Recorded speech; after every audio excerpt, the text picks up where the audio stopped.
आपके विश्वास को नहीं तोड़ पाए, आपके हौसले को नहीं तोड़ पाए, आपकी श्रद्धा को नहीं तोड़ पाए। आपकी श्रद्धा के आगे ये छोटी खबरें फीकी पड़ गई, क्योंकि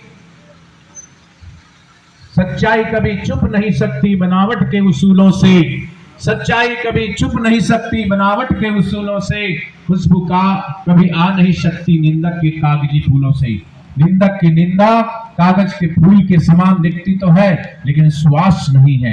सच्ची सुवास सदगुरु के सत्संग में है, और ये सुवास का ही प्रभाव है कि 10 साल में एक भी साधक कस से मश नहीं हुआ, बल्कि और श्रद्धावान लोग जो है जुड़ गए बापूजी के देवी कार्य सेवा कार्य में।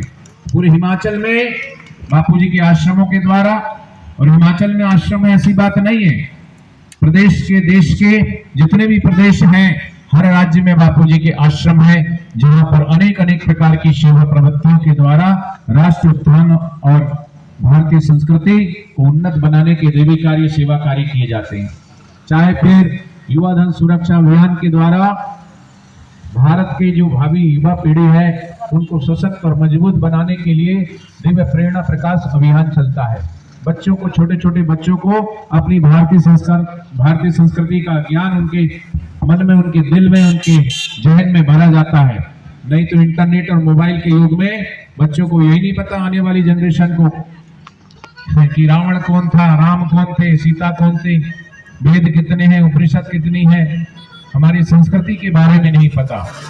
तो भारतीय संस्कृति का ज्ञान ऐसे संत नगर नगर डगर डगर घूम करके भर रहे थे, तो भारतीय संस्कृति को नष्ट करने वाले, कुचक्र चलाने वाले लोगों ने, धर्मांतरण करने वाले लोगों ने, होने वाले लोगों को धर्मांतरित किया जाता है।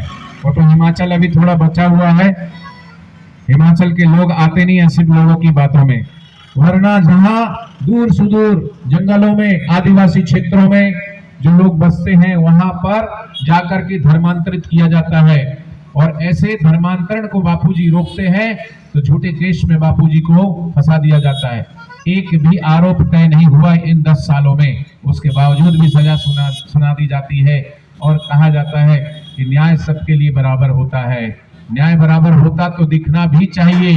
वास्तव में ये लोग जो हैं डरते हैं बापूजी की शक्ति से, बापूजी की ताकत से। बापूजी के चरणों में करोड़ों करोड़ों जो लोग आते हैं, तो ऐसे लोग जो बापूजी से द्वेष रखते हैं, जलते हैं, कहीं बापूजी उनके लिए खतरा ना बन जाए। संत किसी के लिए क्या खतरा बन सकते हैं? अरे संत ना होते जगत में तो जल मरता संसार।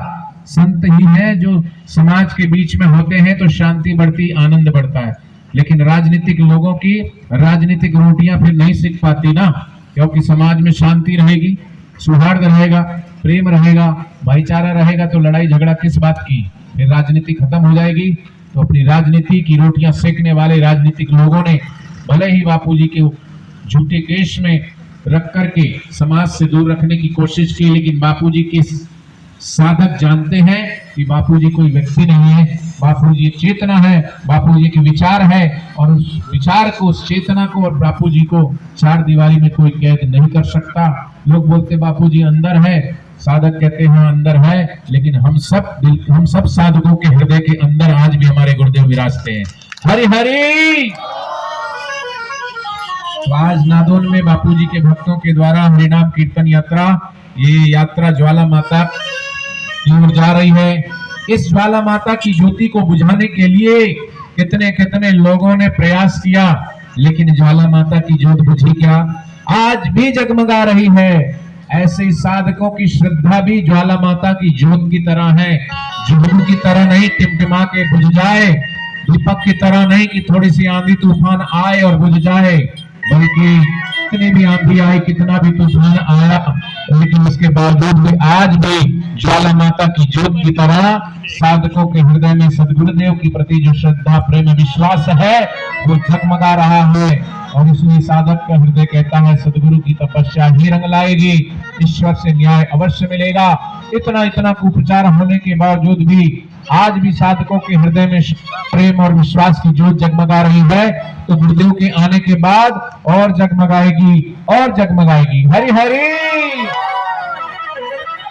तो आज सभी भक्तों को गुरु की भक्ति का रंग चढ़ा है, इसलिए झूम रहे हैं, नाच रहे हैं, गा रहे हैं।